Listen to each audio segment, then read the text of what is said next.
आज मैंने प्रधानमंत्री से विशेष पैकेज का डिमांड किया। हाई डैम आप बनाइए ताकि बाढ़ से मुक्ति मिले, पलायन को हम लोग रोक पाए। ये हम लोगों ने बहुत ही गंभीरता से हमने हाईकोर्ट बेंच और पूर्णिया को उपराजधानी बनाने का। पप्पू यादव ने पीएम मोदी के साथ मंच पर ठहाके लगाए, कान में उनके साथ फुसफुसाकर बातचीत की। चर्चा हो गई कि पप्पू यादव, जो खुद को कांग्रेस का बताते हैं, पूर्णिया के निर्दलीय सांसद हैं और पूर्णिया में बड़ा कार्यक्रम था, वहां पीएम मोदी से उन्होंने भरे मंच पर बातचीत की। लेकिन वही दूसरी तरफ बार बार कांग्रेस के मंच से उन्हें उतार दिया गया। तो ऐसे में पीएम मोदी के मंच पर उन्हें जगह मिली और पीएम मोदी से उन्होंने बात भी की और हंसी ठहाके भी लगाए। पप्पू यादव ने बताया है अब कि उन्होंने क्या बात की पीएम नरेंद्र मोदी से। नमस्कार, दर्श न्यूज़ देख रहे हैं आप, मैं हूं अनुराग। पप्पू यादव आज पीएम नरेंद्र मोदी के मंच पर थे। पीएम नरेंद्र मोदी के साथ उनकी एक तस्वीर बड़ी ही तेज़ी से वायरल हो गई। वो वीडियो वायरल हुआ जिसमें पप्पू यादव पीएम मोदी के करीब जाते हैं और कान में उनसे बातचीत करते हैं और उसके बाद दोनों खूब ठहाके भी लगाते हैं। वो वीडियो आपको दिखाते हैं जो बड़ा ही तेज़ी से वायरल है, पप्पू यादव और पीएम नरेंद्र मोदी का। और आइए अब हम आग्रह करेंगे माननीय प्रधानमंत्री जी के स्वागत के लिए। श्री दिलीप जायसवाल जी, प्रदेश अध्यक्ष भाजपा के, हम आपसे आग्रह करते हैं कि कृपया माननीय प्रधानमंत्री जी का स्वागत करने की कृपा करें। श्री दिलीप जायसवाल जी माननीय प्रधानमंत्री जी का स्वागत करेंगे। यह मखाना का। तो आपने ये वीडियो देख भी चुके हैं इसके पहले, लेकिन दूसरी तरफ एक तस्वीर जो बार बार निकलकर सामने आई कि पप्पू यादव को बार बार कांग्रेस की तरफ से बेइज्जत भी किया गया। राहुल गांधी जब पहली बार पटना आए थे तो उन्हें राहुल गांधी की गाड़ी पर नहीं चढ़ने दिया गया, ठेल दिया गया। और उसके बाद पप्पू यादव को फिर से जब वोटर अधिकार यात्रा चल रही थी तो मंच पर जगह नहीं दी गई। हालांकि पप्पू यादव कहते रहे हैं कि वो कांग्रेस के सच्चे सिपाही हैं, राहुल गांधी और प्रियंका गांधी पर उन्हें पूरा विश्वास है, लेकिन कांग्रेस में उन्हें मंच पर जगह नहीं मिली। लेकिन पीएम नरेंद्र मोदी के मंच पर वो दिखे और पीएम के काफ़ी करीब नज़र आए, बातचीत भी की और हंसी ठहाके भी लगाए, चर्चा भी हुई। तो आखिर भाई क्या चर्चा हुई? लोग जानना चाह रहे थे कि आखिर पप्पू यादव ने उनके कान में क्या फुसफुसाया, क्या बात की।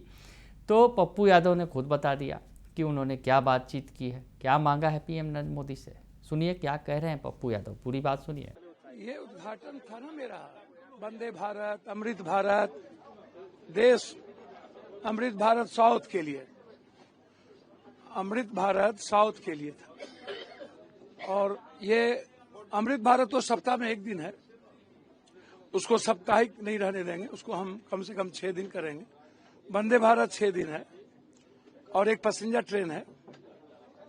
चुनाव के पहले ही ये वादा था, ये संकल्प था और यही विश्वास के साथ हम आए थे पूर्णिया।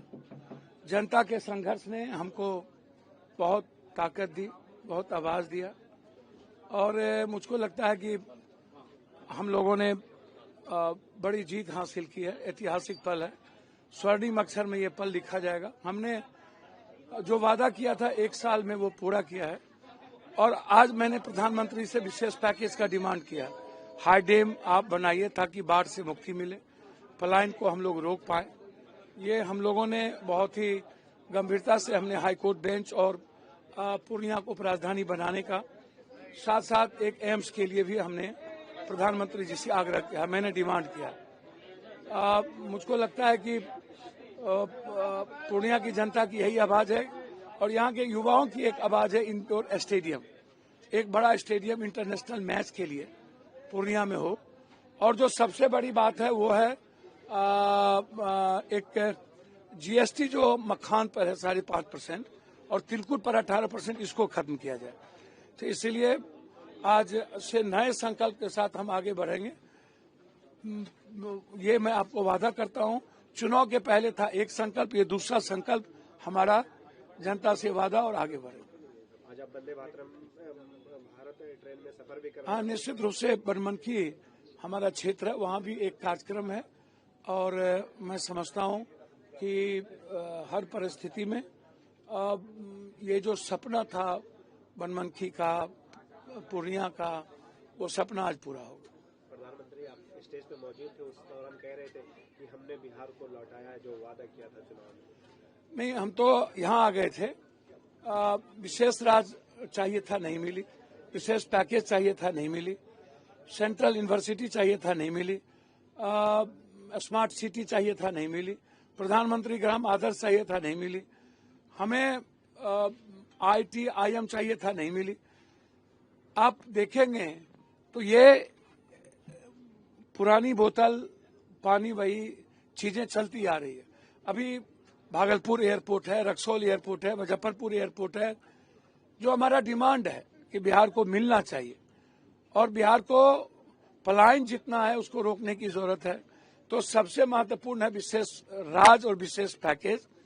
और बिहार को एक जोड़ने के लिए एक फैक्ट्री का रिहेबिलिटेशन जरूरत है। चीनी 40% था, नहीं हुआ।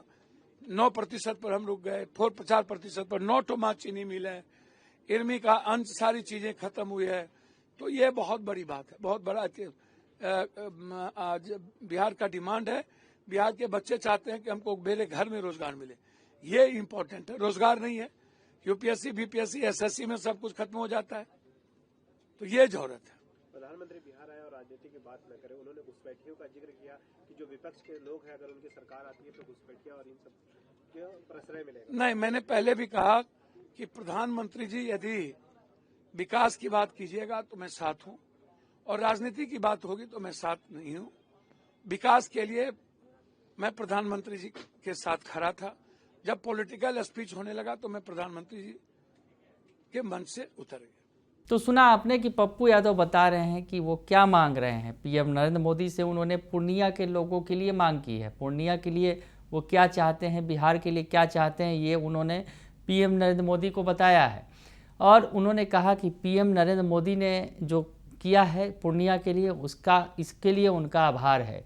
विकास का काम जो उन्होंने किया है उसके लिए वो उनके साथ खड़े हैं। सबसे बड़ी बात, पप्पू यादव पूर्णिया में इस कार्यक्रम के बाद, पीएम नरेंद्र मोदी के कार्यक्रम के बाद उनका खूब गुणगान भी कर रहे हैं और कह रहे हैं विकास के साथ खड़े हैं। साथ में उन्होंने ये भी कहा कि जब तक विकास की बात होती रही मैं मंच पर रहा, लेकिन जहाँ तक राजनीतिक बात होने लगी तो मैं मंच से उतर कर चला गया। तो पप्पू यादव मंच से उतरे और फिर चले गए। पूर्णिया स्टेशन भी पहुँचे और उन्होंने वहाँ पर ट्रेन में लोगों से मुलाकात भी की, बातचीत भी की, ट्रेन को हरी झंडी दिखाई।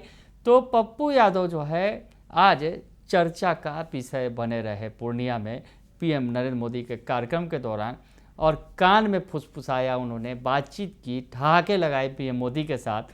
तो बात निकली तो दूर तक चली गई। हालांकि पप्पू यादव ने अब उन बातों पर विराम लगा दिया है कि आखिर उनसे बात क्या हुई, बता दिया है सब बात।